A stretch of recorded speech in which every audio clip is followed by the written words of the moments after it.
호세아 5장 8절 15절, 15절 말씀 같이 읽습니다. 호세아 5장 펴시고요. 15절 말씀.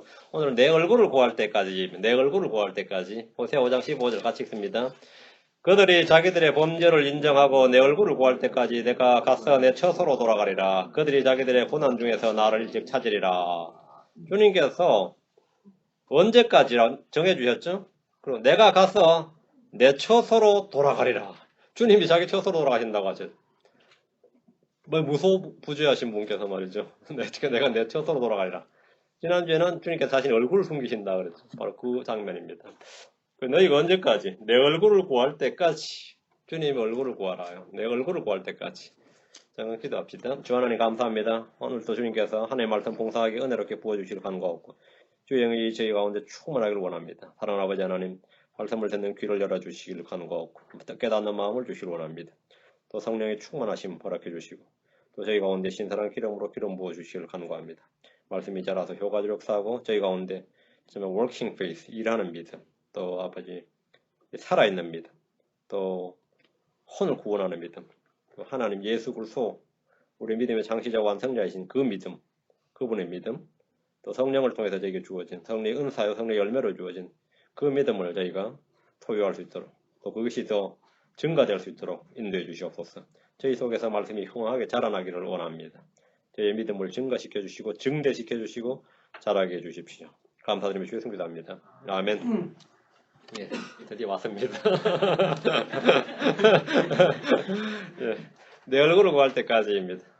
오늘 말씀은 이스라엘과 유다의 죄와 불법에 대한 주님의 심판과 그들이 다시 관계를 회복하기 위해서 하나님과 관계를 회복하기 위해서 해야 할 일이 무엇인지 말씀해 주시는 아주 위대한 회복에 관한 장입니다. 회복에 관한 장. 호세아 5장은 모두 이스라엘의 범죄와 불법과 그에 대한 심판에 대한 말씀이지만 그들의 회복에 관한 길을 남겨두셨습니다. 그들이 자기들의 범죄를 인정하고 내 얼굴을 구할 때까지 이렇게 징계와 심판의 때를 지정해 주신 겁니다. 주님의 징계와 심판, 진노는 영원한 것이 아니라 그들을 돌이키고 회개를 위한 징계입니다. 회개를 위한 것입니다. 자, 본문 봅니다. 8절. 5장 8절 본문을 잘 보시기 바랍니다. 자, 호세아 5장 8절 한번 시작해 봅시다. 너희는 기브아에서 코넷을 불고 라마에서 나팔을 불며 베다웬에서 크게 외쳐 이르기를 오 베냐민아 너를 쫓아온다 하라. 그냥 요 구절만 달랑 읽어서는 의미가 좀 파악이 잘 안 와닿는 그런 말씀이죠. 기브아는 이스라엘 역사에서 가장 참혹한 내전이 일어났던 장소입니다.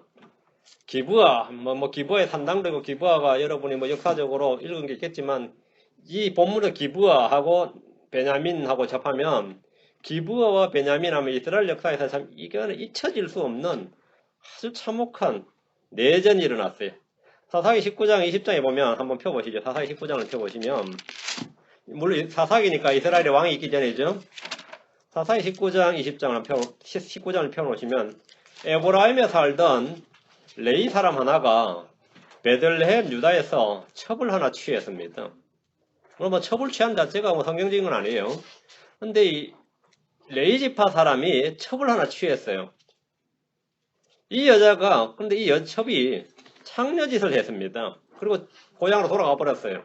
유다로. 그러니까 레이 사람은 이 여자를 데리러 와서 며칠간 장인 집에 머물렀다가 첩을 데리고 떠났는데 마침 머문 곳이 기브아라는 곳이었습니다. 기브아가 이 베냐민 지파의 땅이고 도시였습니다. 이곳은 베냐민 지파 영역이었는데 그곳에서 사고가 났어요. 레이 사람의 종은 여부스 족속의 땅에서 하룻밤을 지내자고 했지만 레이 사람은 타국인의 땅에서 지내는 것보다는 그래도 이스라엘 지파 속에 있는 땅인 기브아나 라마 둘 중에 하나 가까운 곳이에요. 기브아나 라마에서 하룻밤을 지내기로 결정을 해서 기브아에서 하룻밤을 지냈는데 이 기브아에 딱 와보니까 하룻밤을 지낼 수 있는 여관이나 호의를 베풀어주는 사람이 없어서 밤에 진짜 꼼짝없이 들에서 노숙을 하게 되었습니다. 집이 없어요. 잠을 잘 곳이 없었음. 종도 있고 나귀도 있는데 자기도 있고 이제 첩도 이제 데리고 오는데 그러다가 어떤 노인을 하나 기브아에 사는 아주 호인인 노인을 하나 만났습니다. 그 집에서 노인의 집에 들어가서 하룻밤을 자는데 노인이 아주 호의를 베풀어서 물도 주고 풀도 주고 먹을 것도 주고 이렇게 해서 머물렀어요. 노예는 베들레헴 유다에서 에브라임으로 돌아가는 레위 사람을 자기 집으로 맞아서 환대를 해줬습니다. 그게 19장 19절에서 21절에 나옵니다. 그런데 그 밤에 사고가 터졌습니다. 기부에 있던 이 벨리알의 아들들이 요즘으로 치면 그 동네 터줏대감들 불량배들이 말이에요. 그 집에 낯선 사람이 왔다는 거 알고 그 집을 떼워 싸가지고 문을 막 두들기면서 집주인 노인에게 말하기를 22절 아주 완전 소돔과 고모라가 따로 없어요. 내 집에 들어온 남자를 끌어내라. 우리가 그를 알리라. 이랬습니다. 이거 완전 소돔에 있었던 일이죠. 난감한 일이 발생한 거예요. 지금 이스라엘 베냐민 지파의 도시에서 일어나는 일이에요. 이게. 기브아는 소돔과 고모라가 다를 바 없는 도시였습니다. 이곳은 동성애가 아주 만연을 했고 도시에 나선 남자 하나 오면 그건 완전히 그냥 이 헌팅을 하는 거, 헌터예요. 막 약탈자들이 다 덤벼드는 거예요. 그 집주인이 이 노인장이 말이죠. 자기 처녀 딸과 그 남자의 첩을 그냥 이 동네 불량배들한테 벨리알의 아들들이 내주기로 했습니다. 그게 싫다는 거예요, 놈들이. 그 남자의 첩은 이 호의를 입은 이 사람이 레위 사람이 자기 첩을 내줬는데 그 밤에 밤새도록 욕을 당했고 그러다 새벽까지 그렇게 해서 쓰러져 죽었습니다. 죽었어요. 이게 이방 땅이나 이교도들에게 일어난 일이 아니라 지금 베냐민 지파 땅 기브아에서 일어난 사건이었어요. 참 황당한 일이죠. 이스라엘 땅에서 말이죠. 어떻게 이런 일이 말이죠. 이스라엘 땅 베냐민 지파의 도시, 그 도시 사람들에게 또 그 도시, 그 형제에 속한 레위 지파 사람이 당한 일입니다. 그 레위 사람은 그런데 아침에 일어나서 죽은 자기 첩을 내리고 집으로 돌아가서 이것도 끔찍한 장면이에요. 칼을 취해서 첩의 시체를 몸을 말해 12조각으로 나눠가지고 이스라엘 온 지역에 보냈습니다. 이것은 진짜 엽기적이죠. 12조각을 보내가지고 이 일로 인해서 온 이스라엘이 이런 참혹한 일이 있을 수가 있는가? 기브아를 치기로 결정을 했습니다. 처음에는 기브아에서 이 일을 행한 벨리알의 자손들만 다 넘겨주라. 이 범죄자들만 넘겨줘. 이놈들만 다 처단하자. 이렇게 됐는데 베냐민 지파의 원로들이나 베냐민 지파 사람들이 너희들이 뭔데 우리의 자치, 우리 인디펜던인데 말이지. 내정 간섭이다 이거요. 그래서 안 내준다요. 범죄자들을 안 내주겠다요. 처음에는 이 범죄자들만 그 도시의 벨리알 아들 이 범죄 연루된 사람만 잡아내가지고 그냥 사형에 처한 거 끝을 보면 되는데 그렇게 하기로 했는데 베냐민 지파는 단호하게 이 일을 거부했고 전쟁이 시작됐는데 1대 11이었어요. 베냐민 지파 한 지파에서 나머지 11지파와 싸우는 겁니다. 1대 11인데 전쟁이 시작됐는데 문제는 베냐민 지파의 전사들이 얼마나 용맹하게 잘 싸우는지 26,000명이 전쟁에 이제 예비군 동원령이죠. 전사로 나오고 칼을 잡고 기브아 도시에서만 자기 도시에서 일어난 일이니까 600명이 나섰습니다. 600명, 700명이 본문 나옵니다. 나섰는데 얼마나 용맹했는지 이스라엘 지파의 연합군을 괴멸시켜버렸어요. 11지파 연합군을 베냐민 지파 하나가 괴멸시켜버렸습니다. 상대가 안 되는 싸움이었어요. 당시 제사장이 누구였냐면 비느하스였는데 비느하스가 하도 기가 차니까 주님 앞에 나와가지고 이 일을 아래고 물었습니다. 이거 싸워야 되냐 말아야 되냐 말이죠. 이제 치리까 말리까. 그러니까 주님이 치라고 했어요. 치라고 해서 이제 주님이 치라고 했으니까 오케이 심판해야 된다고 다시 전쟁 1차에서는 완전히 2만 명이 죽었어요. 주님께서 그들이 다시 전쟁 하라고 하니까 했는데 이번에 또 8,000명이 죽은 거예요. 이스라엘 연합군이 11개 지파가 베냐민 1개 지파를 지금 정복을 못하고 난감하게 됐는데 다시 하나님께 나아가서 어떻게 하면 좋겠느냐고 하나님께 기도를 했는데 하나님께서 작전 지시를 해줬어요. 이렇게 작전 지시를 해줬는데 이 작전 지시 주님의 작전 주님께서 이 전략을 짜주셔서 그대로 했는데 베냐민 지파 25,000명이 몰살을 당합니다. 26,000명이 전쟁에 나왔는데 25,000명이 몰살을 당하고 600명이 광야로 도망을 가요. 그 4개월 만에 추격해서 몽땅 몰살시켜버립니다. 그 베냐민 지파에 몇 명 남은 거죠? 남자의 씨가 거의 말라버리는 거예요. 거기다 이스라엘 11지파가 맹세하기를 하도 억울하고 미칠 정도로 하루끼리 보내준 터라 우리 누군가가 베냐민 지파 누군가와 결혼하는 건 있을 수 없는 일이다 이거예요. 우리의 딸을 베냐민 지파의 남자에게 결혼시킨다는 건 있을 수 없는 일이고 하나님께 맹세를 해버렸어요. 안 준다. 딸을 안 준다. 그럼 베냐민 지파는 어떻게 되는 거죠? 망하는 거죠. 안 그래도 몇 명 안 나오는데 그냥 망하는 건데. 그래 12지파가 돼야 되는데 11지파만 딱 되니까 편법을 써가지고 그냥 자기 딸들을 밭에 두고 베냐민 지파 다 남자 납치해가지고 그냥 베냐민 지파가 유지가 됐어요. 겨우겨우. 참 이게 비극적인 사건인데 그 베냐민 지파 졸지에 그 강성한 지파가 어떻게 된 거죠? 망해버렸죠. 가장 미약한 지파가 됐습니다. 그 미약한 지파에서 누가 나왔냐면 사울 왕이 나왔어요. 사울이 왕 될 때 내가 어떻게 왕이 되냐, 이스라엘 왕이 되냐, 나는 베냐민 지파 출신인데 이 말이 왜 나왔냐면 왕정시대 이전에 베냐민 지파가 이스라엘 11개 지파에 대한 피해를 얼마나 입혔는지 베냐민 지파 하면 그냥 이스라엘에서 특정 지역 마치 비하하는 것처럼 왕따였단 말이죠. 내가 베냐민 지파인데 내가 무슨 왕을 하냐. 그런 말이 사울에게 저절로 나올 만큼 이렇게 베냐민 지파는 미약한 지파로 전락을 하고 말았습니다. 여기가 기브아 사건이에요. 지금 이 8절에 나오는, 이제 다시 보세요. 기브아에서 코넷을 불고 라마에서 나팔을 불며 이 말은 사사기에 이 사건을 배경으로 두고 있습니다. 이스라엘 역사에서 가장 참혹했던 내전으로 죄로 인해 서로 싸워서 한 지파가 완전히 몰락을 해서 없어질 뻔했던 그 사건. 그 사건을 배경으로 하고 있습니다. 베다웨는 베델의 동쪽에 있는 곳으로 뜻 자체가 죄악의 집, 우상의 집입니다. 여기 금송아지를 노동하죠. 베델. 예? 근데 여기 우리말로 오 베냐민아 너를 쫓아온다라 이래 되는데 이 말씀은 누군가가 베냐민을 쫓아온다는 말이 아니고 베냐민을 추격한다는 말이 아니고 after 베냐민이에요. after 벤자민이에요. 지금 성경 보면 그렇죠? after the 오 벤자민 이래 돼 있죠. 벤자민 네가 먼저다 이거. 베냐민 네가 먼저다. 그러니까 이 말을 영어 킹잼 성경을 보면 오 베냐민아 너를 따르리라 이렇게 말해야 됩니다. 너를 따르리라. 베냐민 우선 베냐민이 앞선다는 말이에요. 네가 먼저 베냐민이 먼저 이 말이에요. 북왕국 이스라엘의 죄와 불법, 음행, 살육에 대한 심판의 전례가 베냐민 지파입니다.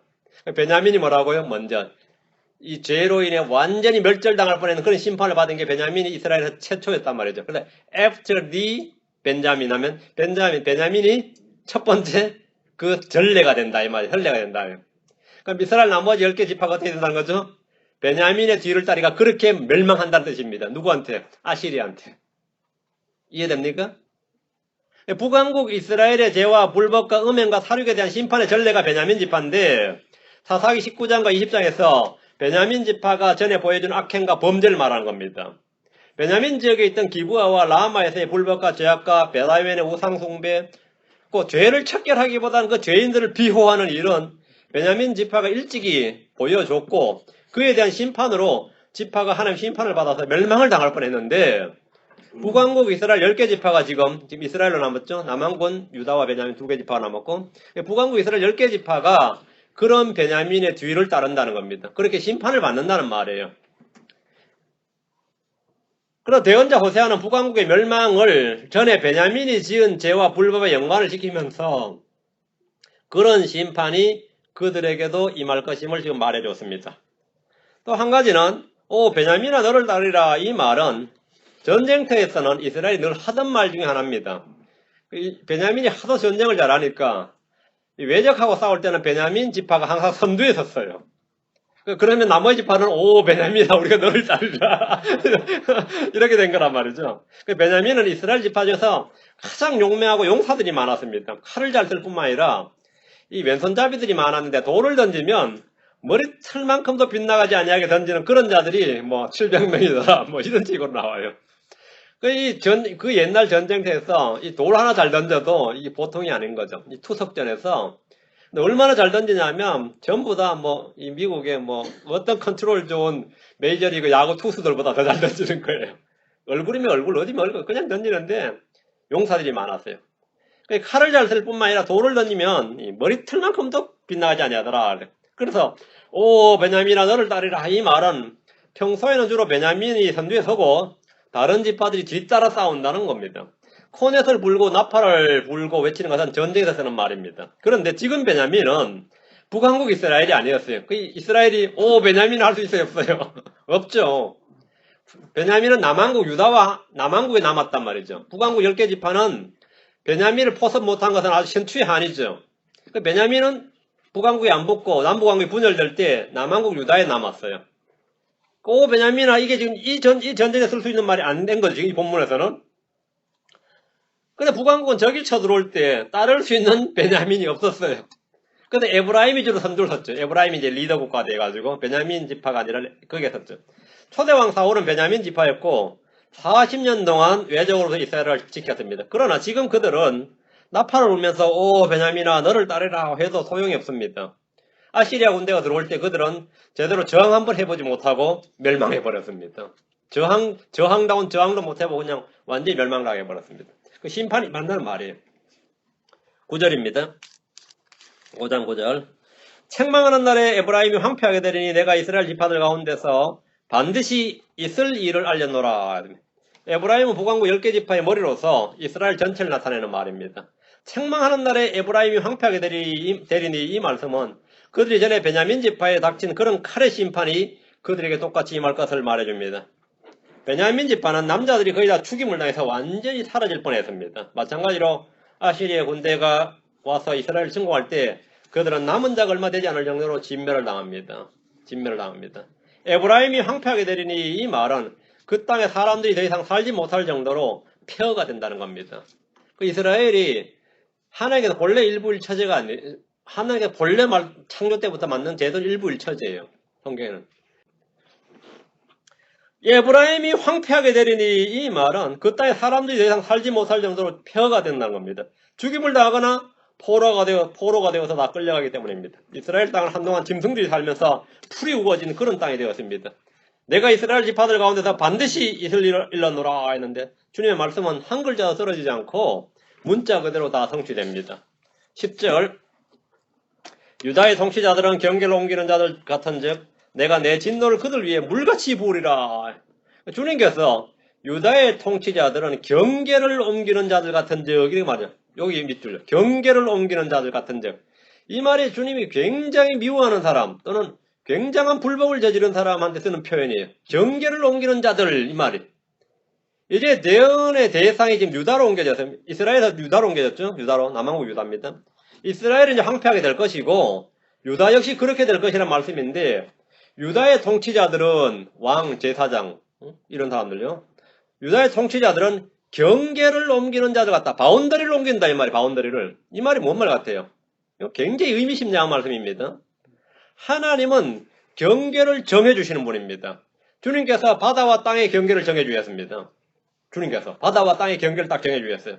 시편 104편 9절에 주께서 경계를 정하사 물들이 넘어가지 못하게 하시며 그것들이 다시 돌아와 땅을 덮지 못하게 하셨나이다.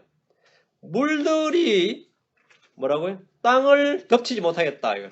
요즘 쓰나미 같은 건 이상현상이죠. 이 바다 여러분 해변에 섰을 때 바다 파도가 막 엄청나게 몰려오다가 이상하게 땅 근처에 와서 그냥 확 꺾이죠. 왜 꺾이는 것 같아요? 그냥 그대로 쫙 밀고 오지 않고 갑자기 확 오다가 막 몇 메타짜리도 오다가 땅 근처에 와서 확 꺾여요. 근데 그 원인을 아는 사람이 아무도 없습니다. 그게 해양학자든 지질학자든 누구도 그 원인을 몰라요. 근데 제가 해양공학자 한 명을 아는데 그분이 해양공학을 연구하면서 이 부분에 대해서 아무 답을 모른대요. 자기 성경 보고 알았다 그랬어요. 하나님이 경계를 정하셨도다. 그분은 크리스천인데 성경 보고 자기는 그 처음 알았다더래요. 근데 만약에 거기서 팍 안 꺾이면 땅은 전부 다 물에서 침식이 돼서 지금쯤 땅은 보다 3분의 1 이상 날아버렸다. 만약에. 그래서 팍 안 꺾이면 땅은 다 물에 다 침식이 돼서 다 바다로 흘려버렸다는 거예요. 하나님이 경계를 딱 정해주셨다는 거예요. 그래서 다시 돌아와 땅을 덮치지 못하게 하셨나이다. 이 말이 땅을 침식해서 깎아나가지 못하겠다 이 말이에요. 바다의 파도가 강하게 밀려와도 갑자기 땅 근처에 와서 갑자기 그 힘이 꺾이는 것은 주님께서 경계를 주셨기 때문입니다. 그러나 바다 앞에서 이렇게 하고 장난치는 것도 바다가 물이 자기까지 안 온다는 걸 알기 때문에 그 앞에서 바다 앞에서 뭐 쇼를 부리는 거예요. 그거 믿음 없으면 그냥 쓸리는 거지. 그 믿음 없으면 쓸리는 거죠. 안 그래요? 쓸리는 거죠. 주님은 모세를 불러서 백성을 위해 사방에 경계를 정해주셨고 산 주변에도 경계를 정하셨습니다. 이스라엘의 땅도 주님이 경계를 정해주셨습니다. 너희가 개척하는 대로 너희 땅이 된다 그게 아니에요. 경계를 정해주셨어요. 전쟁을 벌여서 영토를 확장하는 게 아닙니다. 주님이 정해주신 경계가 있는데 그것은 출애굽기 3장 31절에 또 내가 내 경계를 홍해에서부터 블레셋 사람들의 바다까지와 사막에서부터 강까지 유프라테스 강까지입니다. 이르리라 정하리라. 내가 그 땅의 거주민들 너희 손에 넘겨주리니 너는 그들을 내 앞에서 쫓아낼지니라. 요까지가 이스라엘의 국토예요. 경계입니다. 이스라엘은 이 경계의 영토를 한 번도 다 가져본 적이 없습니다. 천년왕국 때야 가질 수 있는데 이걸 회복하는 게 이스라엘의 목표예요. 이 넘어서까지 이 전쟁을 벌이면 안 됩니다. 넘어서 땅을 확장해서 벌리면 안 돼요. 주님은 이방 민족들에게도 경계를 정해주었습니다. 땅의 경계는 단순한 국경선이 아닙니다. 10편 74편 17절에 땅의 모든 경계를 정하시고 여름과 겨울을 만드셨나이다. 그러니까 땅의 모든 경계를 정하셨어요. 이 경계를 지키고 각자 자신의 경계 안에 머물면 사실 이 나라와 나라, 민족과 민족 간에 전쟁할 일이 없습니다. 그러나 사람들이 이 경계를 무시합니다. 그냥 힘있는 자들이 영토를 마구 차지하는 것이 아닙니다. 군대를 동원해서 경계를 넓히는 것은 사람들에게는 영웅으로 인정받지만 주님은 각 민족과 각 언어가 살아야 할 곳을 정해주었습니다. 주님은 암몬 자손이 자기 경계를 넓히려고 전쟁을 벌인 일을 책망하시면서 그들에게서 그것의 형벌을 돌이키지 않겠다고 하셨습니다. 모압 자손도 자신들의 경계를 넓히려고 전쟁을 벌였는데 이스라엘 자손 침략했죠. 주님께서 저주하셨습니다. 이 일에 대해서 주님은 그들을 심판하시겠다고 하셨습니다. 주님이 정한 경계를 옮기거나 바꾼 일은 불법이고 죄입니다. 주님은 왜 경계를 정해주셨는가? 신명기 32장 8절, 17장 26절, 신명기 32장 18절, 사도행전 17장 26절, 신명기 32장 8절. 지극히 높으신 이께서 민족들에게 그들의 상속물을 나눠주실 때 그분께서 아담의 아들들을 구분한 때에 이스라엘의 아이들의 수에 따라 백성들의 경계를 정하셨나니 주님께서 경계를 정하셨다. 민족들에게 그들의 상속물을 나눠줄 때에 주님이 경계를 정하셨다는 거예요. 민족들이 온 세상에 흩어질 때 그냥 제멋대로 흩어진 것이 아니라 하나님께서 민족들에게 상속물을 나눠주시고 백성들의 경계를 정하셨음을 알 수 있습니다. 이렇게 하신 이유가 있는데 그게 사도행전 17장 26절 27절에 있습니다. 사도행전 17장 26절 27절, 사도행전 17장 26절 27절. 또 그분께서 사람들의 모든 민족들을 한 피에서 만드사 온 지면에 거하게 하시고 미리 정하신 때와 그들을 위한 거주의 경계를 정하셨으니 뭘 정했다고요? 거주의 경계를 정하셨으니 이것은 그들이 혹시라도 주를 더듬어 찾다가 발견하면 그분을 구하게 하려 하심이라. 그러나 그분은 우리 각 사람으로부터 멀리 떨어져 있지 아니하니. 주님이 거주의 경계를 정하신 이유 목적이 뭐죠? 혹시라도 주님을 찾게 하려고. 주님을 찾게 하려고, 그죠?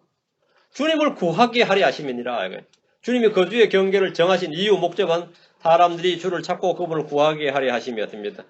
주님이 이렇게 경계를 정하셨고 그 경계를 옮기거나 무너뜨리는 것을 금지하셨습니다. 근데 마귀는 주님이 정하신 경계를 무너뜨리고 옮기는 자입니다. 이사야 10장 13절, 이사야 10장 13절, 이사야 10장 13절, 이사야 10장 13절입니다.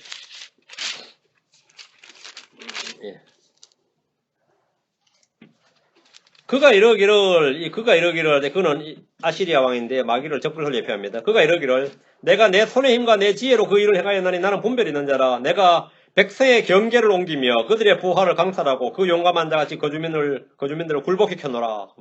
뭐라고 여기 내가 경계를 옮기며 그랬죠. 경계를 옮긴다. 국경선을 새로 끊고 거주의 경계를 옮기겠다 이거죠. 이게 마귀가 하는 일입니다. 법이 불법이 되는 거죠. 이렇게 되면. 그죠? 법이 불법이 되는 거죠.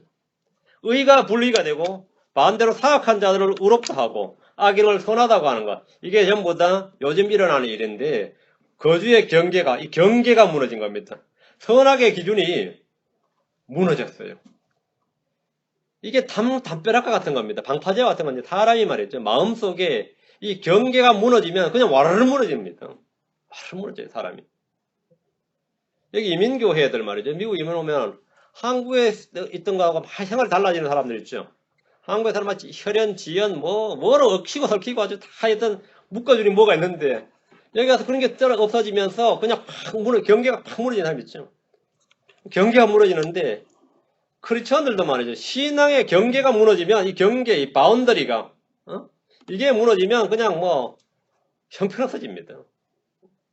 선악의 기준이 그냥 무너졌어요. 내 안에 없어요. 기준이 없다. 의와 불의, 법과 불법의 기준이 없다. 자신이 경계를 막 그어요. 여기까지는 불법이 아니다. 이건 죄가 아니다. 이 기준이 어디 있냐 그러면 선악의 기준이 어디 있어요? 법과 불법의 기준이 어디 있어요? 이익에 있습니다. 내게 이익이 되는 일은 그건 괜찮은 일이에요. 내게 유용한 일이면 그건 좋은 일이고 아무리 옳고 그러도 나한테 이익이 안 되는 일은 뭐가 되죠? 그건 별로 좋지 않는 일이다. 낙굿이죠. 낙굿 장르가 이불이다 말이죠. 그러니까 굿앤 이불의 기준이 자기에 있습니다. 이 시대 주로 이익이 되는 일이 좋은 일이고 그것이 선이고 그것이 경건이다. 이익이 되는. 그래서 성경에서 이익을 경건이라고 생각하는 자들로부터 돌아서라 그랬어요. 이익을 얻는 것을 이득을 경건이다. 개인이지 가들리니스를. 무언가 개인 얻는 것을 이득으로 생각하는 자들. 이것이 오늘날 가치관, 오늘날 대대입니다. 사람만 많이 모을 수 있다면 뭐 그것이 뭐 성례 역사가 아니겠는가? 뭔가 내가 뭐 제대로 성공하고 제대로 될 수 있는 그것도 하나님의 도우심이 아니겠느냐? 그게 전부 다 하나님과 연관이 되는 거예요. 그 뭐 자기가 모든 합리화시키는 일에는 하나님의 은혜였다, 하나님의 도우심이었다, 하나님의 뭐였다, 하나님이 다 들어가요 거기는.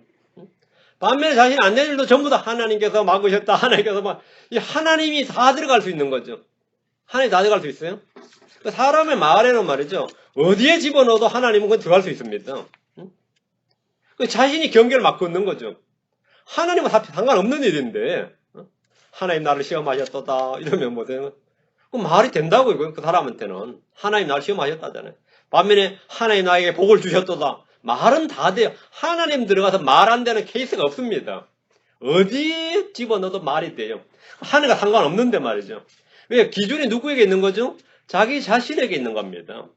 주님은 지게표를 옮기지 말라고 하셨습니다. 랜드마크를 옮기지 말라는 거예요. 신명기 19장 14절, 27장 17절. 이건 굉장히 여러분의 신앙생활에서 이 가치관 확립, 영적 가치관 확립, 이 성경적 가치관을 확립하는 데 중요한 일입니다. 바운드리, 경계를 옮기지 말라. 경계를 옮기지 말고 새로 규정하거나 새로 개념 짓지 말라는 겁니다. 지게표를 옮기지 말라고요. 신명기 19장 14절. 신명기 19장 14절. 너는 주 내 하나님께서 내게 주어 소유하게 하시는 땅에서 곧 내 상속 재산이 될 내 상속 유업에서 옛 사람들이 정한 내 이웃의 지게표를 옮기지 말지니라. 지게표를 옮기지 말지니라. 랜드마크를 옮기지 말라는 겁니다. 옮기지 말라고요. 그죠? 랜드마크 옮기지 말라고. 지게표란 땅의 경계를 표시하는 도리고 표지판입니다. 이걸 슬쩍 옮기면 어떻게 되는 거죠? 안 되는 거죠. 도둑질이죠. 이걸 슬쩍 옮긴다. 신명기 27장 17절. 이렇게 옮기는 자들에 대해서는 어떻게 말씀하셨느냐. 27장 17절. 자기 이웃의 지게표를 옮기는 자는 저주를 받으리라 할 것이요. 온 백성은 아멘 할지니라. 지게표를 옮기는 일, 경계를 옮기는 것, 하나님 주신 법과 원칙과 기준을 바꾸는 일은 저울을 속이는 것과 마찬가지로 사악한 일이고 주님께서 저주를 받으리라 이렇게 하신 말씀입니다. 저주를 받으리라. 저주를 받으리라. 엄청난 말씀이죠. 잠언 22장 28절 23장 10절 잠언 22장 8절 잠언 22장 8절 23장 10절 잠언 22장 28절 내 조상들이 세워놓은 옛 지게표를 옮기지 말라. 내 조상들이 세워놓은 옛 지게표를 옮기지 말라. 하나님의 말씀, 하나님의 법, 하나님의 원칙, 하나님의 기준은 시대의 상황에 따라서 변하는 것이 아닙니다. 새로 업데이트 될 필요가 있는 것이 아닙니다. 주님의 말씀은 업그레이드가 필요한 것이 아니고 리뉴얼이 필요한 게 아닙니다. 그래서 옛 지게표를 옮기지 말라. 옛 지게표를 옮기지 말라. 맞죠? 잠언 23장 10절 오래된 지게표를 옮기지 말고 아버지 없는 자들의 밭에 들어가지 말라. 오래된 지게표. 이걸 다른 말로 old path라고 합니다. 옛길이라 옛길. 이 표를 경계로 삼고 옛길을 따라 걷는 것이 크리스천들의 신앙생활입니다. 오늘날 사람들이 외치는 인종통합이나 종교통합이나 언어통합이나 경제통합이나 모든 통합, 일치운동은 경계를 없애고 옮기는 일입니다. 요즘 제일 황당한 일이 이 미국은 말이죠. 어느 나라는 다 비단데 남녀 간의 성별에 대한 경계를 무너뜨리는 일에 전력하고 있습니다. 유니섹스라고 그러죠. 성별의 경계를 무너뜨려서 그런 옷을 입는데 이게 남자 옷인지 여자 옷인지 구분이 안 가요. 얼마나 헷갈리는지 여보 이거 내 옷이야 그런다 말이에요. 덩치라도 차이가 나야 안 헷갈리지 말이죠. 이 부부가 덩치 비슷하면 이건 내 청바지야 네 청바지야 이런다고. 네 옷이냐 내 옷이냐 이거. 응? 요즘 미국에는 말이죠. 남녀 간의 성별에 대한 경계를 완전히 무너뜨리는데 이거 유일하게 제대로 된 나라가 무슬림 국가밖에 없어요. 이게 참 황당한 일이죠. 유엔의 성별 규정에 따르면 사람은 남녀와 여성, 남성과 여성 두 성이 있다. 이게 젠더가 투가 아니에요. 5 젠더스가 있다고 돼 있어요. 유엔에 따르면. 남성, 여성, 양성, 남성화된 여성, 여성화된 남성 이렇게 5 젠더스가 있다. 지금 유엔에 보면 그렇게 돼 있어요. 그렇게 명문화가 돼 있습니다. 이렇게 인류는 5개의 젠더로 돼 있다. 경계를 무너뜨리는 겁니다. 이 세상은 이런 경계를 무너뜨리고 옮기는 일을 뭐라 그러죠? 옮기는 일을 혁신이니 진보니 뭐 각가지 좋은 말은 다 갖다 붙여 여기다가 깨어있느니 마음이 오픈 마인드니 뭐 별말을 다 하면서 그게 갖다 붙이는데 그냥 불법이고 죄악입니다. 옛 지게표를 옮기는 겁니다. 옛 경계를 무너뜨리는 거죠. 다른 것은 같은 것이라고 말하는 세대가 지금의 세상입니다. 선과 악의 경계가 없고 의와 불의의 경계가 없고 법과 불법의 경계가 없습니다. 교회와 세상의 구분이 없어요. 크리스천과 넌 크리스천의 경계가 없습니다. 경계가 없어요. 죄를 사랑이라 하고 진리를 불법이라 규정하고 사람들이 경계를 옮겨버린 탓입니다. 학교 교육이 하는 일이 뭡니까? 어린 때부터 아이들의 마음속에 이 경계를 무너뜨린 겁니다. 아이들은 본성으로 마음속에 주어진 본성상 주어진 법이 있습니다. 그 본성의 법, 양심과 생각과 이성의 법을 무너뜨리고 차이를 뭐라 그랬죠? 차별이라고 가르쳐버립니다. 그 학교에서부터. 차이를 차별이라고 그래요. 그 difference, differ. 이 차이를 안 가려. 차이를 자꾸 discrimination이라고 가르쳐요. segregation은 굉장히 중요한 겁니다. 무너뜨리고 자꾸 차이를 차별이라고 가르치면서 그걸 죄악시하는 거죠. 구분을 해야 된다고요. 구분해야 된다고. 잠언 15장 21절, 이사야 5장 20절. 잠언 15장 21절, 이사야 5장 20절. 지혜가 없는 자에게는 어리석음이 기쁨이 되거니와 명철한 자는 곧바르게 걷느니라. 잠깐만, 지혜가 없는 자에게는 뭐라고요? 어리석음이 기쁨이 되거니와. 지혜가 없는 자에게는 주님이 정해준 경계를 옮기고 없애는 것을 굉장히 기뻐합니다. 이건 뭐 아주 옛날 올드 가스펠 말이에요. 옛날 옛적에 성경책에 쓰여 있는 그 구닥다리를 지금 현 시대에 적용하려고 그런다고 하면서 막 난리를 치는 거죠. 그래서 이걸 막 뜯어 고치는 걸 뭐라고요? 그것이 굉장히 기쁨이 된다는 거죠. 이곳 서구 유럽에서는 경계를 없애는 것을 가지고 뭐라고 하죠? 경계를 옮기는 것. 이 바운더리, 경계를 옮긴다. 지게표를 옮기는 것을 프론티어 정신이라고 그래요. 개척자 정신이라고 그런다고. 더 프론티어라고 하면서 막 자랑을 합니다. 지식의 틀과 진리의 틀에 자신을 맞추는 대신에 자신에 맞게 틀을 고치려고 하는 겁니다.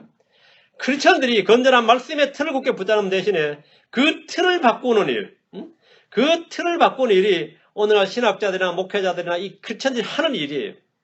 성경 변개는 말씀의 틀을 바꾸는, 말씀의 틀을 바꾸어버리는 일입니다. 이건 굉장히 큰 죄입니다. 자기들의 교리와 신학과 전통에 맞춰서 성경 구절, 성경 말씀을 바꾸는 겁니다. 어떻게 생각하세요? 어째 그런 일이 있을 수 있나 싶죠? 지금 하도 바뀌어서 이미 다 바뀌어져 있습니다. 이미 여러분이 쓰는 성경은 다 바뀌어져 있어요. 전에 어떤 분이 쓴 책 중에 하나가 NIV, 책 제목이 NIV Satan's Masterpiece예요. NIV 사탄의 걸작품 이런 책을 하나 쓰셨는데 그 서점에 있는데 서점에서 왔던 크리스천들이 그 책 제목만 보고도 너무 바더링이 되는 거죠. 사탄의 걸작품 NIV라는 내가 지금 NIV 읽고 있는데 바더링이 돼야 안 돼요. 엄청 바더링이 되지. 그건 누가 막 개혁 성경 뭐 사탄의 작품 이래 보세요. 바더링이 된 정도가 아니라 막 그거 때려 죽이려고 하겠죠. 안 그랬어요? 성경에서 지옥이란 단어를 다 없애버린 성경이 있습니다. 그게 신세계 역본이죠. 그 여호와의 증인들 어차피 우리가 동료가 아니니까 막 그놈들이 그러고도 남지 그러면서 그죠? 지옥이란 단어가 한 번도 안 나오는 성경이 있어요. 침례란 단어가 한 번도 안 나오는 성경이 있어요. 침례란 단어가 한 번도 안 나오는 성경. 뭐죠? 그 개혁 성경, 개혁 개정이죠. 안 나오잖아요. 침례가 한 번도 안 나오는 성경이 있어요. 아버지란 단어가 안 나오는 성경이 있습니다. 그런 성경이 있을 것 같아요? 남자란 단어가 한 번도 안 나오는 성경이 있어요. 그런 성경이 없다고 생각하세요? 있다고 생각하세요? 시중에 양성평등을 지향하는 새로운 성경, 옥스포드 출판사. 영국의 옥스포드 대학 출판부에서 나온 성경에 이 father란 단어가 없어요. father는 가부장제고 남성 중심적인 단어이기 때문에 안 된다. man이란 단어가 없습니다. father는 parent로, man은 person으로 다 바꿨어요. 그래서 이것이야말로 진짜 진정한 양성평등의 기치를 내건 프론티어다. 이렇게 광고하고 있다고 지금 현재 서점에 나와 있습니다. 동성애를 지지하기 위해서 만든 성경 레인보우 바이블 보셨는지 모르겠네. 그 성경 이름이 퀸 제임스 바이블입니다. 서점에 나와 있습니다. 퀸 제임스, 이게 킹 제임스죠. 여기서 따서 퀸 제임스 바이블 QJB예요. 그 레인보우 바이블이라고 그래요. 화면 표지가 레인보우 동성애 표시거든요. 이게.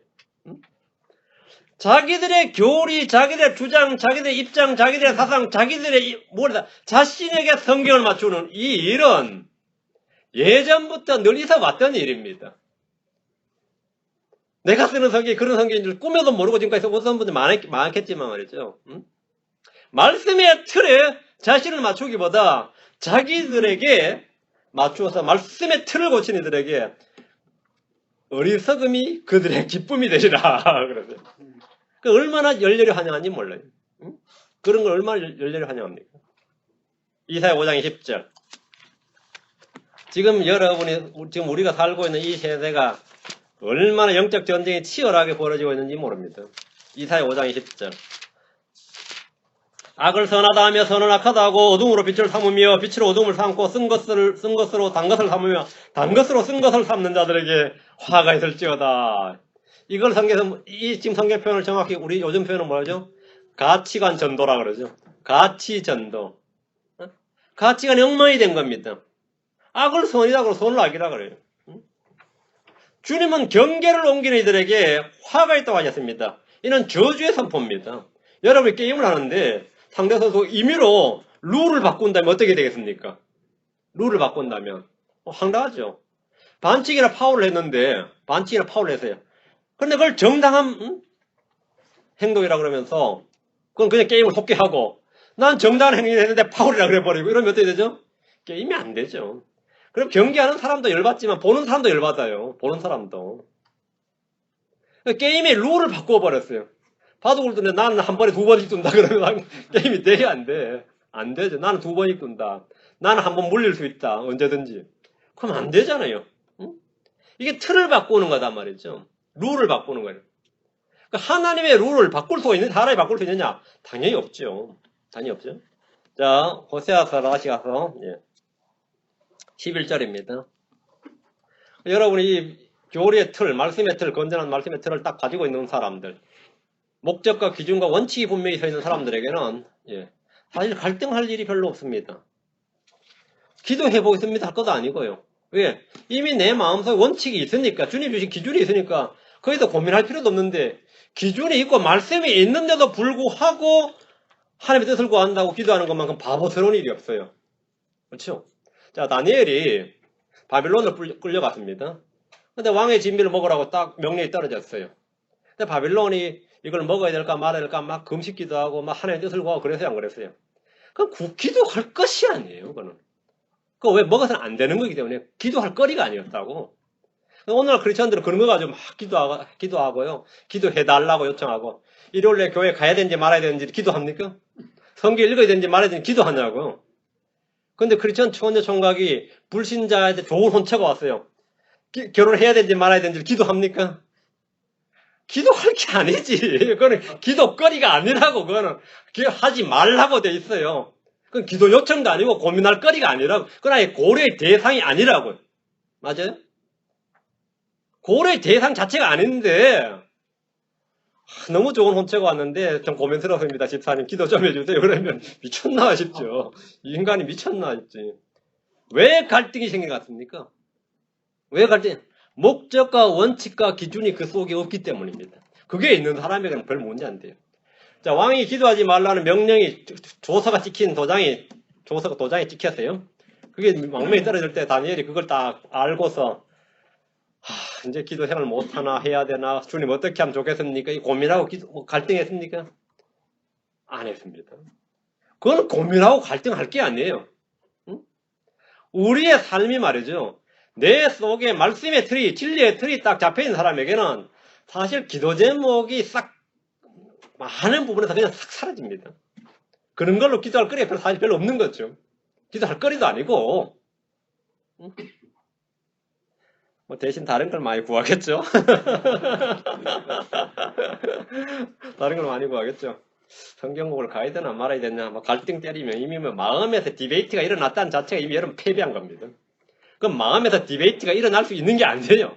당연히 가는 거지. 응? 당연히 가는 거지. 안 그래요? 여러분은 삶을 잘 살기 위해서 예수 믿는 게 아니라 예수를 잘 믿기 위해서 이 땅 생활하는 겁니다.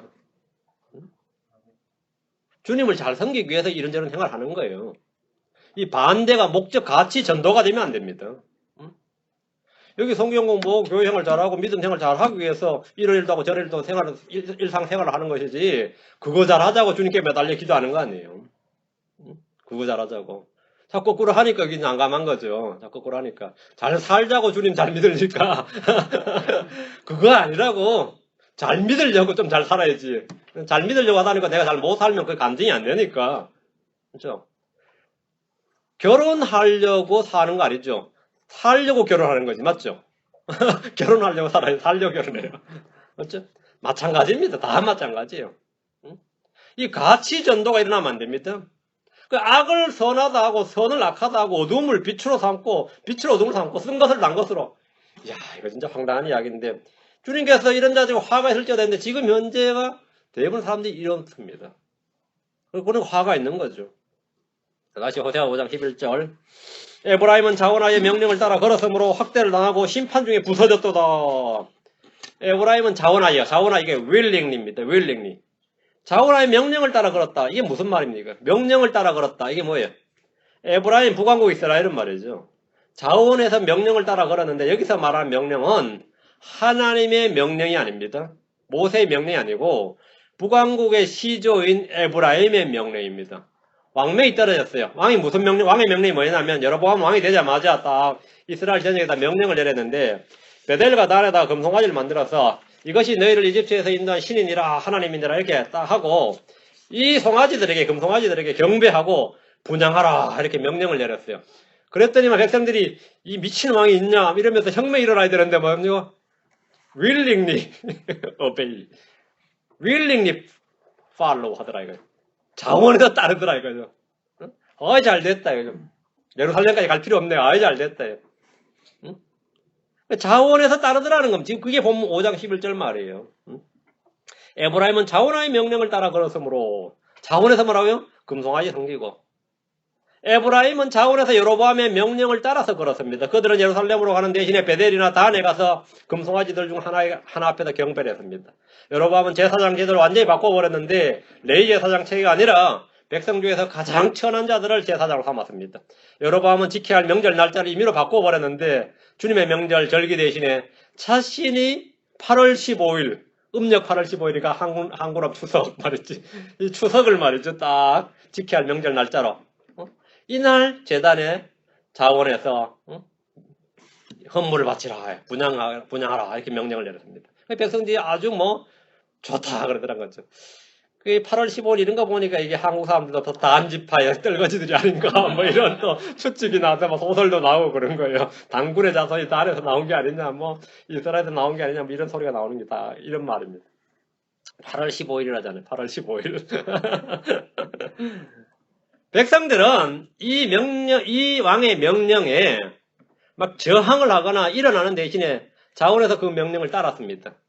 이 참 황당한 일이에요. 지금 이스라엘 말고 어느 종교에서도 말이죠. 자기들이 섬겨오던 이 날짜나 이런 걸 바꾸면 난리 나요. 저항이 일어난다고. 근데 이스라엘은 이 대체 뭐야 이게? 응? 그냥 자원에서 따르더라는 거죠. 그 결과가 뭐냐면 학대를 당하고 심판 중에 부서졌도다. 성도들은 우상 숭배의 명령에 반대하고 저항을 해야 됩니다. 이것은 위에 있는 권력들의 복종하라는 말씀과 관련이 없습니다. 백성들은 우상 숭배의 명령에 기꺼이 따랐는데 이는 그들이 그것을 좋아했기 때문입니다. 다른 이유가 없습니다. 그걸 좋아했기 때문입니다. 드갈 1장 4절과 5절에 보면 너희는 너희 조상들과 같이 되지 말라. 이전에 대언자들이 그들에게 외쳐 이르기를 만군의 주가 이같이 말하노라. 이제 너희는 너희 악한 길들과 너희 악한 행위들에서 떠나 돌아서라 하였으나 그들이 듣지 아니하고 내 말에 귀를 기울이지 아니하였느니라. 주가 말하노라. 너희 조상들 곧 그들이 어디 있느냐. 다 망해버렸죠. 또 대언자들 곧 그들이 영원히 사느냐. 이제 말씀도 없어졌다 이 말이죠. 주의 명령을 거역하고 왕의 명령을 따라 걸었던 조상들 다 사라졌습니다. 그들에게 주어졌던 그들의 경고하고 말씀을 전해줬던 대언자들도 다 사라졌습니다. 그들이 학대를 당하고 심판 중에 부서졌다는 말씀은 역사적으로 입증된 사실입니다. 12절 그러므로 내가 에브라임에게는 종같이 되며 유다의 집에게는 썩은 것 같이 되리로다. 주님이 자신을 뭐에 비유했죠? 좀, 썩은 것. 하나님이 자신을 좀과 썩은 것에 비유하셨는데 이는 놀라운 말씀이 아닐 수 없습니다. 그 존엄하신 분께서 말 내가 너에게 좀같이 된다. 좀이 뭔지 아시죠? 에브라임에게 하나님은 반석이나 망대나 요새가 아니라 졸지에 좀이라 그래요. 좀은 서서히 옷을 망치고 다 썩게 만들어버립니다. 사람들은 옷장에 옷을 넣어둘 때 좀약을 같이 넣습니다. 좀이 먹어버리면 옷을 못 입게 됩니다. 옷을 못 입게 됩니다. 하나님은 에브라임에게 좀같이 되어서 그들이 서서히 완전히 망가지도록 그냥 놔두셨다는 겁니다. 서서히 완전히 망가졌어요. 하나님 섬긴다, 그들 입에서 하나님은 나오는데 하나님 섬긴다는 게 베델이나 단에 가서 송아지 경배하고 산당들에 올라가서 희생물 드리고 뭐 이런 거예요. 그러다 보니까 서서히 망가지더라는 거죠. 유다의 집에게는 썩은 것이 되었는데 여기서 집이 썩으면 뭐죠? 무너집니다. 완전히 무너지는데 하나님으로 인해서 세워져야 할 유다의 집이 하나님으로 인해서 완전히 뭉개졌다. 붕괴되어 버렸다는 겁니다. 실제 완전히 붕괴되어 버렸습니다. 이스라엘과 유다의 멸망은 국제정세로 설명할 수 없습니다. 하나님께서 그들과 함께하면 세워지고 그들을 떠나시면 무너지는 겁니다. 13절 에브라임이 자기의 병을 보며 유다가 자기의 상처를 보더니 에브라임은 아시리아 사람에게로 갔고 야렙 왕에게 사람을 보내었으나 그가 능히 너희를 고치지 못하고 너희 상처를 치료하지 못하리라. 외교 관계로 어떻게 좀 문제를 해결해 보려고 한 거죠. 아시리아가 당시에 세계 최강대국이었습니다. 오늘날 뭐 한국에 문제만 터지면 어디 오죠? 미국 오죠. 미국에 설득하고 와서 문의를 하죠. 응? 미국에.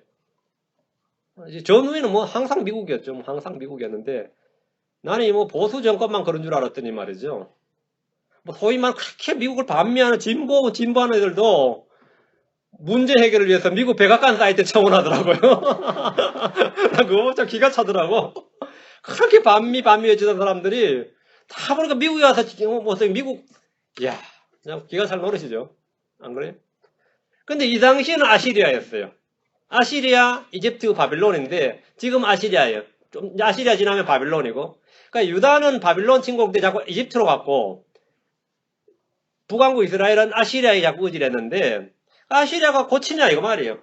에브라임은 먼저 아시리아의 야레방에 가서 외교적 도움과 원조를 요청했습니다. 그러나 하나님은 아시리아 사람을 통해서 이스라엘을 심판하기로 작정을 하셨습니다. 완전히 주소를 잘못 찾은 거예요. 이사야 10장 5절 6절 보세요. 이스라엘이 얼마나 이선가 하면 지금 적과 악을 전혀 구분 못한 거죠.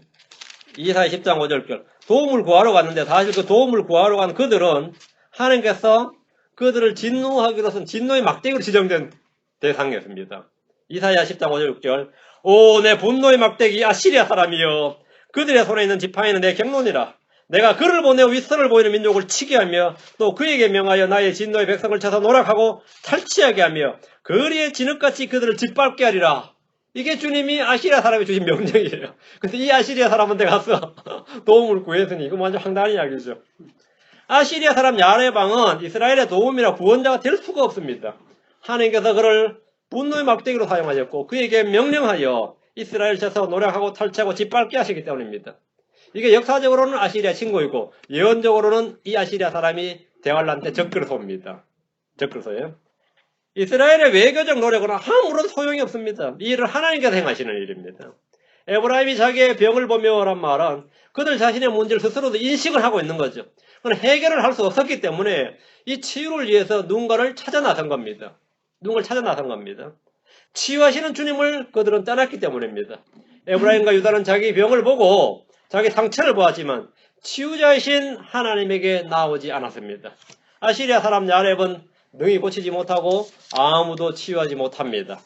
14절 다시 호세아로 가서 5장 14절 내가 에브라임에게는 사자같이 되고 유다의 집에게는 젊은 사자같이 되어 나하고 내가 찢고 떠나가리라. 내가 제거하리니 아무도 그를 구출하지 못하리라.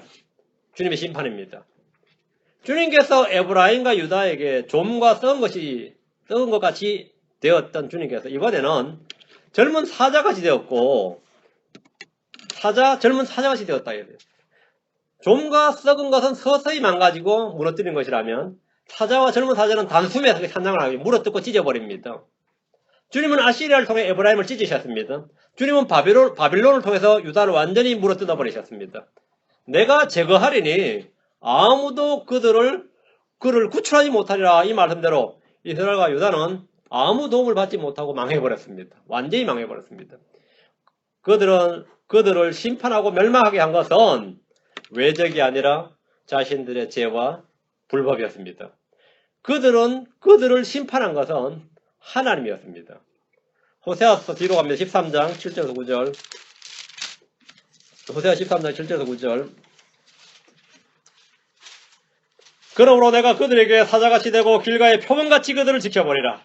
내가 새끼 잃은 곰같이 그들을 만나서 그들의 심장 끝풀을 찢고 거기서 사자같이 그들을 삼키리니 들짐승이 그들을 찢으리라. 오 이스라엘아, 내가 내 자신을 파멸시켰거니와 내 도움은 내게 있느니라. 주님께서 뭐라고 말씀하셨는지 잘 보세요. 심판하신 하나님의 모습이 어떤 모습이죠?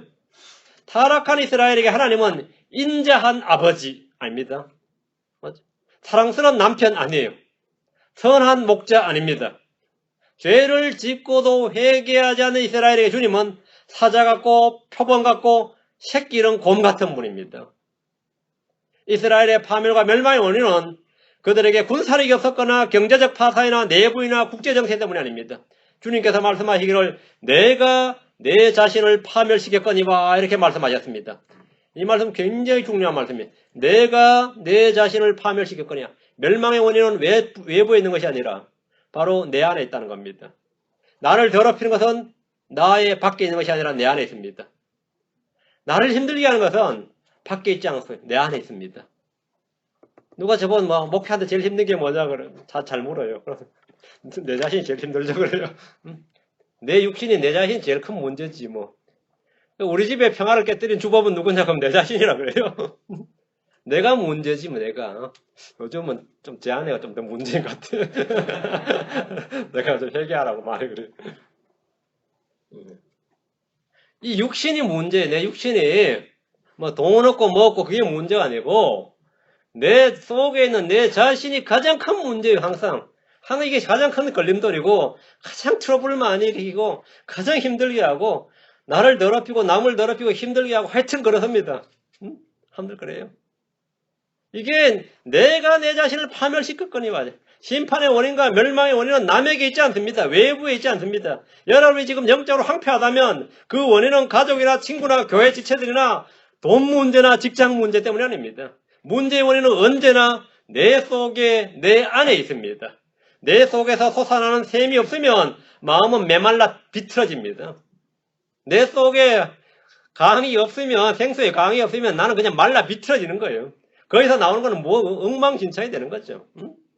문제의 원인은 항상 내 속에 있단 말이죠. 은혜가 의를 통해 나를 다스리지 못하면 하나님의 은혜가 나를 다스리지 못하면 어떻게 되죠? 죄의 정욕이 나를 지배합니다. 하나님의 평강이 우리 마음을 다스리지 못하면 육신의 정욕과 죄가 나를 다스리게 됩니다. 성령으로 충만하면 육신의 일들은 자동으로 제어가 됩니다. 성령으로 충만하지 못하면 육신의 일들이 솟아져 나옵니다. 내 속에서 막 쏟아져 나오는데 공동묘지가 따로 없다 이거예요. 내 입 자체가 뭐가 되는 거죠? 속에서 쏟아내 출구가 되는데 예.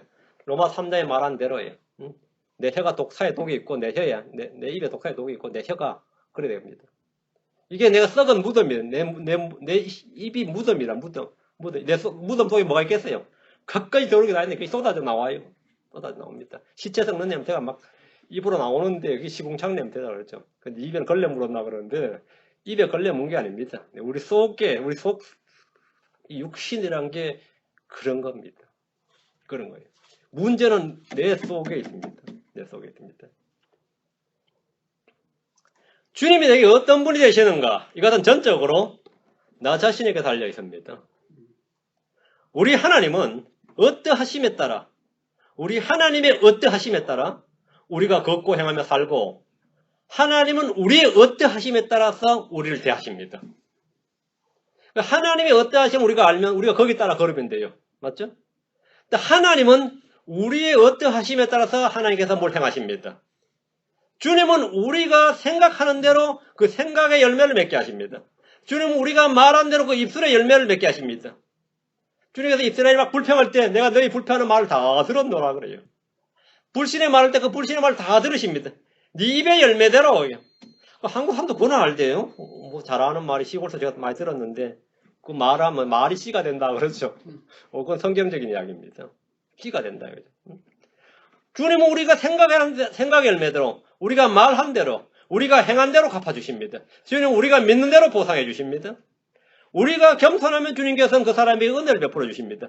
우리가 긍휼을 베푸면 주님은 우리에게 긍휼을 보이십니다. 우리가 선을 행하고 의를 행하면 주님께서 그 열매뿐만 아니라 그 씨도 더욱더 늘어나게 하고 풍성하게 하신다고 했습니다. 주님 우리가 교만할 때 우리를 대적하시고 우리를 낮추어 버리십니다. 우리는 주의 어떠하심을 알고 그에 따라 걸어야 됩니다. 그게 신앙입니다. 주님은 우리의 어떠하심을 보고 그대로 우리에게 대해 주시는데 이 진리는 여러분이 언제나 기억해야 됩니다. 그것도 깊이 하나님 우리의 어떠하심에 따라 우리를 대하신다. 하나님 우리의 어떠하심에 따라 우리가 내가 주님 앞에서 내 자신을 낮추고 내가 아무것도 아닌 자임을 고백하고 주님 앞에 긍휼을 구하면 주님께서 뭐죠? 은혜를 베푸시리라 이거예요. 내가 내 자신을 썸씽으로 생각하면 주님께서 너는 너싱이라는 걸 보여주시리라 이 말입니다. 내가 내 자신을 높이면 주님께서 그 사람을 낮춰버리신다. 나의 어떠하심에 따라 주님께서 나를 대해 주시겠다는 겁니다. 그대로 대해 주겠어요. 곧바른 자에겐 주의 곧바름을 보이시고 마음이 순수한 자에게 주의 순수함을 보이시고 긍휼을 베푼 자에게 주의 긍휼을 보이시고 삐딱하게 대하는 자에게 주의 삐딱하심을 보이시리라. 그게 10편 18편 나오는 말이에요. 그 우리말로는 주께서 거역하는 자에겐 주의 거역하심을 보이라 했는데 그 거역합이라기에 뭐냐면 삐딱하게 구는 거 있죠? 삐딱하게 구는 거. 엄청 삐딱하네 말이죠.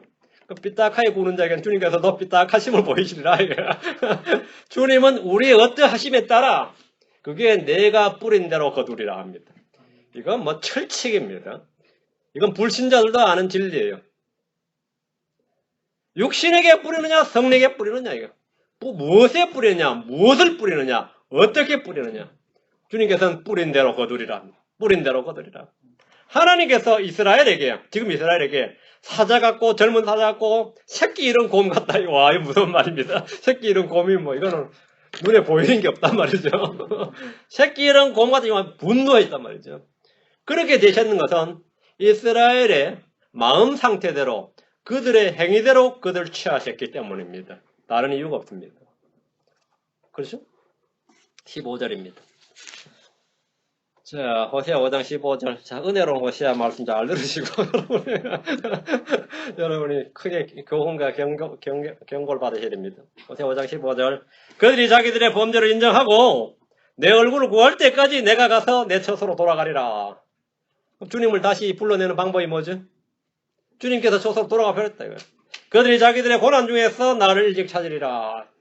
심판의 선포된 가운데서 주님은 한 줄기 소망의 빛 회복의 길을 열어주셨습니다. 죄인들이 징계와 심판 가운데서 가장 빨리 회복하는 길은 첫째가 주님 앞에서 자신의 죄를 인정하고 시인하는 겁니다. 그것이 바로 회개와 회복을 위한 첫 단계입니다. 그들이 자기들의 범죄를 인정하고 예레미야 3장 13절 14장 20절 예레미야 3장 13절 14장 20절입니다. 예레미야 3장 13절. 오직 내 불법 곧 내가 주 내 하나님에게 범법하고 내 길들을 뿔뿔이 흩어 모든 푸른 나무 밑에 있는 타국인들에게로 하며 너희가 내 목소리에 순종하지 아니한 것을 뭐하라? 인정하라. 인정하라고요. 인정하라. 주가 말하노라. 주님은 유다에게 내 불법과 범법과 우상 숭배와 불순종한 것을 인정하라고 하셨습니다. 경찰에 잡힌 범인들이나 재판을 받는 범죄자들 대부분은 자신의 죄나 불법을 인정하지 않고 싸웁니다. 증거를 제시해도 자신의 죄를 인정하려 하지 않습니다. 감옥에 갇힌 죄수들 중에 자신의 죄를 인정하고 형벌을 수용하는 죄수는 1%도 되지 않는다고 합니다. 1%도 되지 않는다.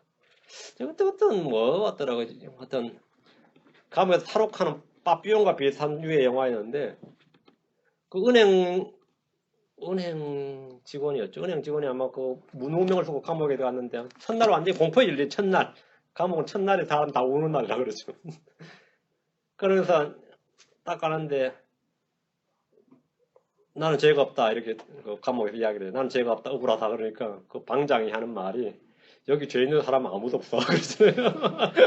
여기 죄 있어 잡혀온 사람 아무도 없어. 왜 잡혀왔죠? 운이 없어 잡혀왔다 이거지. 죄인들은 아무도 죄를 인정하지 않습니다. 물론 억울한 사람도 있겠지만 진짜 죄인들도 죄를 인정하잖아요. 교도소 내에는 온통 무죄한 죄인과 억울한 죄수밖에 없다는 말이 있습니다. 이것이 사람들의 본성입니다. 주님은 인정하라 이렇게 말씀하셨습니다. 예레미야 14장 20절. 오 주여 우리가 주께 죄를 지었으므로 우리의 사악함과 우리 조상들의 불법을 우리가 인정하나이다 이겁니다. 우리가 인정하나이다. 대언자 예레미야는 동족 유대인들을 대신해서 주님께 죄를 지었다는 사실을 고백하고 사악함과 불법을 인정했습니다. 자신이 유대인 중에 한 명으로서 유대민족이 지은 죄와 사악함과 불법을 너무나 잘 알고 있었기 때문에 긍휼을 구하기 전에 먼저 죄의 자백과 진솔한 해결을 했던 것입니다. 이게 회복의 첫 번째 단계입니다. 시편 32편 5절, 51편 3절. 시편 32편 5절, 51편 3절. 내가 주께 내 죄를 시인하고 내 불법을 숨기지 아니하며 또 이르기를 내 범법들을 주께 자백하리라 하였더니 주께서 내 죄의 불법을 용서하셨나이다. 셀라. 시인하고 인정했다 이거죠. 다윗은 주께 자신의 죄를 시인하고 용서를 구했습니다. 인정하고. 그러니까 주님께서 용서했고 긍휼을 베풀어 주셨다고 기록하고 있습니다. 다윗은 율법에 따르면 반드시 죽일지니라 하고 말씀하신 죄, 즉 사형에 해당하는 죄를 지었습니다. 다윗이 지은 죄는 양이나 염소를 희생물로 들여서 해결될 죄가 아니었습니다. 내가 주께 시인하고 숨기지 않으면 자백하리라 하는데 이것이 긍휼을 입는 회개의 시작입니다. 51편 3절 같은 말씀입니다. 내가 범법들을 시인하오니 내 죄가 항상 내 앞에 있나이다. 다윗은 주님 앞에서 자신의 죄를 시인하면서 자신이 이 죄를 깨끗이 지울 수 없고 제거할 수 없음을 인정했습니다. 죄를 용서하시고 깨끗하게 하시는 분은 주 하나님 한 분입니다. 주 예수 그리스도의 피는 우리의 모든 죄와 모든 불의와 모든 불법으로부터 우리를 씻으시고 깨끗하게 하실 수 있는 분, 깨끗하게 할 수 있습니다. 죄인들이 지옥으로 와서 떨어지고 멸망에 이르는 것은 죄를 지었기 때문이 아닙니다. 지은 죄를 시인하고 자백하고 회개하지 않기 때문입니다. 죄는 다 지었습니다. 죄는 다 지었어요. 죄와 불법을 회개하지 않기 때문에 멸망하는 겁니다. 주님께서 내가 너희에게 이르노니 아니라 그러나 너희가 회개하지 않으면 다하고 같이 멸망하리라 하셨습니다. 회개하지 않으면 멸망한다. 죄인들이 멸망하는 이유는 죄를 지어서가 아니라 그 죄를 시인하고 버리는 방법, 죄의 해결책인 회개를 하지 않기 때문입니다. 에스겔 들어갑니다. 14장 6절, 18장 30절. 에스겔 14장 6절, 18장 30절. 그러므로 이스라엘의 집에 이르기를 주 하나님이 같이 말하노라. 회개하고 너희 자신을 돌이켜 너희 우상들을 떠나라. 너희 모든 가증한 것에다 너희 얼굴을 돌리라. 잘 보세요. 돌이켜 떠나라 돌리라. 범죄한 이스라엘의 집에게 주신 주님의 명령입니다. 회개하고 너희 자신을 돌이켜 너희 우상들을 떠나라. 너희 얼굴을 돌리라. 회개의 정확한 성경적 정의 의미가 이겁니다. 죄로부터 돌이켜서 그 죄를 떠나고 자신을 하나님께로 돌아서는 것, 얼굴을 돌리는 것이 회개입니다. 이게 돌리는 것, 얼마나 어려운지 모릅니다. 어떤 사람에게는 이게 너무 어렵습니다. 평생 걸어왔던 모든 길, 평생 살았던 모든 길을 부정하는 거죠. 안 그렇습니까? 회개라는 것은 말이죠. 자신의 전적인 부정입니다. 자신의 삶에 대한 부정이고 자기 존재에 대한 부정이에요. 내가 평생 의롭고 나름대로 의롭고 참 이 가족에게 최선을 다하고 이렇게 살아왔다 생각하는데 죄인입니다. 진짜 죄인이다. 아무것도 아닌 것이다. 이렇게 이 주님 앞에 이게 복음이 들어올 때 말이죠. 내가 nothing이다. 이 아무것도 아니구나. 이거는 내 삶을 부정하는 것이고 내 존재를 부정하는 거예요. 그렇죠? 오늘 크리스천들이 복을 워낙 가볍게 전하기 때문에 그런 존재적 부정을 안 하고 믿을 수 있다고 생각하죠. 그 믿을 수 있게 복음을 전하죠. 그 사람의 삶과 존재 자체를 완전히 깡그리째 부숴버리고 완전히 부정해버리고 돌아서게 하는 게 회개입니다. 회개예요. 응? 그게 부정이에요. 차라리 말이죠. 진짜 뭐 창녀짓을 했다면 돌아선 것도 돼. 그걸 부정하는 거죠. 어차피 누구나 행해서 죄니까 그거 부정하는 건 뭐죠? 별거 아니라고요. 그렇죠? 근데 나 나름대로 엄청나게 의롭고 경건하게 살았다고 생각하는 사람이 그 삶을 부정하는 건 뭐죠? 그건 쉬운 일이 아니에요. 응? 그거는 그렇게 말하면은 내가 뭐가 되냐 그래요. 응? 제가 복음 전하니까 집안에서 복음을 전했는데 그분이 네가 그렇게 말해 그게 사실이면 내가 뭐가 됐냐 그랬더니 그 다음 말 제대로 알아들은 거예요. 내가 그럼 뭐가 됐냐? 뭐가 되기는 십자가에서 죽음이지. 십자가에서 지옥불에 떨어진 죄인이지 뭐가 되긴 뭐가 돼요. 그냥 이대로 살면 지옥에 떨어져 죽는 죄인이지. 유황불에 떨어져 죽는 죄인이라고. 그런 자신의 그런 존재. 그게 뭐냐? 전적인 자기 부정이죠. 그렇게 하고 주님께 돌아서는 게 회개하고 주님께 돌아서는 거예요. 맞아요? 그게 회개입니다. 돌이키고 돌아서래요. 지금까지 산 모든 삶이 아무 의미 없고 아무것도 아니다 말이에요. 그 주님이 명령하신 회개는 이렇게 죄로부터 돌이켜서 떠나고 자기를 하나님께로 돌리는 것이 회개인데 이 주님 명령하시는데 이런 회개는 이런 회개하는 죄인 한 명을 주님께서 찾으실 때 하늘에서 회개할 것 없는 99명의 의인보다 더 기뻐하신다고 말씀하셨습니다. 주님은 죄인들을 불러서 회개하게 하려고 오셨습니다. 제가 저희 교회에 어떤 분이 신학교 교수를 한 분이 찾아왔어요. 뭐 자료를 좀 달라더라고요. 이사야서 강의한 거 있으면 어떻게 인터넷 찾아 알아서 강의를 해야 되는데 그걸 줬어요 제가. 어디서 강의하신다고 목사님이고 뭐 신학교 교수라 그랬어요. 내가 그분 이름 대면 곤란하겠죠. 그랬는데 제가 목회라는 것 신학교 교수라는 것, 성경을 강의하는 건 어떤 것이라는 걸 그분 앞에서 쫙 이야기를 했어요. 그분 저보다 나이 훨씬 많아요. 그분이 저한테 듣더니 뭐라 그러겠어요. 목사님 말씀에 따르면 저는 목사도 아니네요. 그래서 바로 그거다고. 그럼 제가 지금까지 한 건 목사도 아니고 아무것도 아니네요. 이러더라고. Exactly. 정확하게 that's true. 거기서 돌아서야 된다고. 거기서 돌아서야 된다고. 그냥 이 자료 갖고 가서 야 강의 잘한다고 소문낼 생각하지 말고 자기가 한 거 자기가 연구한 것처럼 하지 말고 돌아서라고요. 그 때려치고 돌아서라고.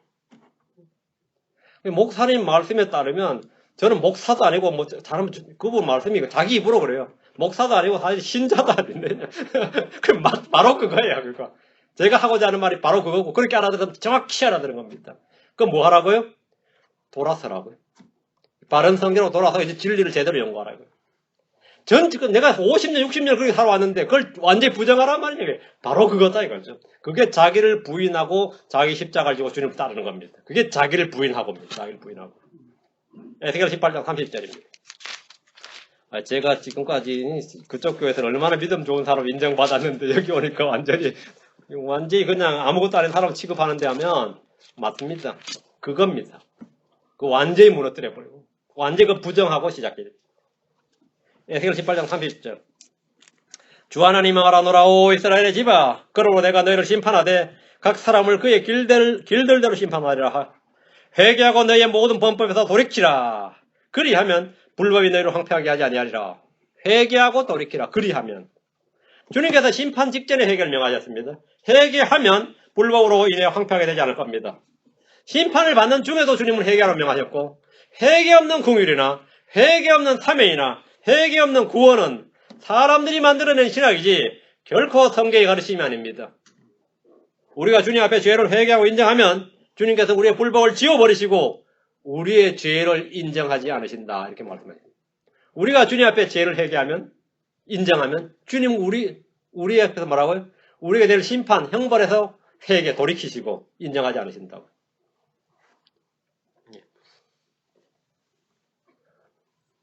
로마 4장 8절에 주께서 죄를 인정하지 아니하는 사람은 복이 있도다 함과 같으니라 했는데 주님께서 죄를 인정하지 아니하시고 더 이상 기억하지 아니하라고 하신 그 사람은 복이 있습니다. 우린 주 예수 그리스도를 통해서 그런 확실한 긍휼과 은혜를 입은 사람들입니다. 자신의 죄를 인정하고 주 하나님을 인정하는 겁니다. 내 모든 길에서 그분을 인정하라. 그리하면 그분께서 내 행로들을 지도하시리라 했습니다. 예수 그리스도를 인정하지 않는 자는 아버지를 부인하는 자고 적그리스도의 영입니다. 둘째로 뭐냐? 내 얼굴을 구하라. 주님께 내 얼굴을 구하라 그랬습니다. 내 얼굴을 구할 때까지. 주님께 내 얼굴을 구한다는 게 뭡니까? 역대상 16장 11절에 보면 주와 그분의 능력을 구할지어다. 항상 그분의 얼굴을 구할지어다. 항상 그분의 얼굴을 구할지어다. 역대기 7장 14절에도 내 이름으로 불리는 내 백성이 자기를 낮추고 기도하여 내 얼굴을 구하고 자기들 악한 길들에서 떠나면 그때 내가 하늘에서부터 듣고 그들의 죄를 용서하며 그들의 땅을 고치리라. 주님의 얼굴을 구하는 겁니다. 주님의 얼굴을 구하라. 그 주님께서 나를 보라는 겁니다. 주님께서 나를 보라고. 주님의 얼굴을 대하는 방법. 하나님의 말씀을 여러분이 접하는 겁니다. 지금 우리가 희미하게밖에 접하지 못하지만 주님의 말씀이 주의 영입니다. 여러분 이 말씀을 직면해야 됩니다. 똑바로 쳐다보고 이 말씀을 직면하는 겁니다. 근데 이스라엘의 유다에서는 얼마나 이게 주의 말씀이 없었던지 성경책을 성전 보수공사도 한 권 찾아냈어요. 성경책을 얼마나 성경책이 없었던지 성전 보수공사도 성경책 한 권 찾아내서 읽었어요. 이게 완전히 간 거죠. 여러분은 성경책을 얼마나 읽고 있습니까? 매일 읽어야 됩니다. 매일 읽어야 돼요. 여러분이 말로는 이게 내 양식이니 비치니 하는데 양식이니 하면서 안 먹어버리고 비치니 하면서 어둠 속에 가면 난 지금 잠잔다. 그러면 잠잘 때는 빛이 오히려 괴롭지. 빛이 괴롭죠. 매일 읽어야 됩니다. 매일. 여러분이 만약 이 등불을 타오르게 하려면 이 빛이 임해야 됩니다. 다시 15절입니다. 그들이 자기들의 범죄를 인정하고 내 얼굴을 구할 때까지 내가 가서 내 처소로 돌아가리라. 안 구하면 주님께서 안 나타나신다 이거죠. 그들이 자기들의 고난 중에서 나를 일찍 찾으리라. 주님이 이스라엘이 죄를 인정하고 주님 구할 때까지 자신을 숨기시는데 그들이 기도할지라도 듣지 않으십니다.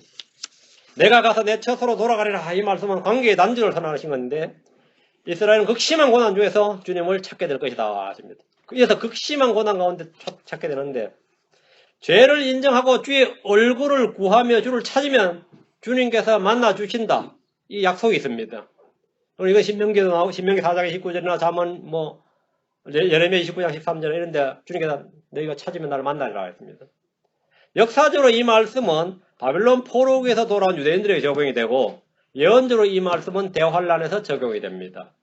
대환란 때 주 예수 그리스도를 믿지 않던 유대인들은 그분을 배척하고 믿지 않았던 죄를 인정하고 주님 얼굴을 구하는데 이때까지 주님은 자기 처소에 계십니다. 이때까지 주님은 자기 처소에 계십니다. 그때 주님을 부르짖어 찾으면 예수를 부르짖어 찾으면 주님께서 그들을 만나신다 이거죠. 그들은 대환란 때 고난 중에서 주님을 찾고 주님을 만나게 되고 주님은 그들이 하나님이 되고 그들은 내 백성이 되리라 이렇게.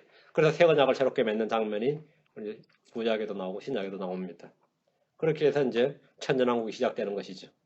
우리는 이제 그거는 이제 계시록에서 했던 장면이고 그런 장면들은 이제 또 계속해서 호세아서뿐만 아니라 스가랴서나 다른 성경에 계속 나오니까 계속해서 성경을 보기로 하고 오늘 5장까지 다음 시간 6장인데 6장은 11절이니까 다음 시간 다 할 거니까요. 어떻게 해야 되겠습니까? 일주일 동안 부지런히 읽어오셔야죠. 그렇죠. 올 한 해는 소선지세에 푹 빠져 살리라 하면서 내가 성경 속에 있는지 성경이 내 속에 있는지 모르겠다 할 만큼 읽으세요. 그게 제일 좋은 방법입니다. 성경이 내 속에 있는지 내가 성경 속에 있는지 모르겠다 하고 읽어요. 예. 여러분이 바다 속에 푹 빠지면 여러분이 바다 속에 있는지 바닷물이 내 속에 있는지 모르게 되죠. 그래요? 그렇게 성경을 읽을 때 그렇게 읽으시라. 보절에 한 페이지 정도야 뭐 가볍지 뭐 그죠? 그래서 자, 기도합시다. 위대하시고 거룩하신 주 하나님 아버지 감사합니다. 하나님께서 오늘 주께 말씀을 주셨는데 주의 말씀을 저희 마음속에 허락해 주시옵소서. 하나님께서 친히 영어로 우리 마음판에 기록해 주시옵소서. 예전에 모세가 돌판에 말씀을 기록했던 것처럼 이제는 주님께서 우리 마음판에 성령을 통해 이 말씀들을 기록해 주셔서 저희가 살아있는 서신, 그리스도의 생명의 서신이 되게 하시고 모든 사람 읽고 아는 바가 되게 해주시기 원합니다.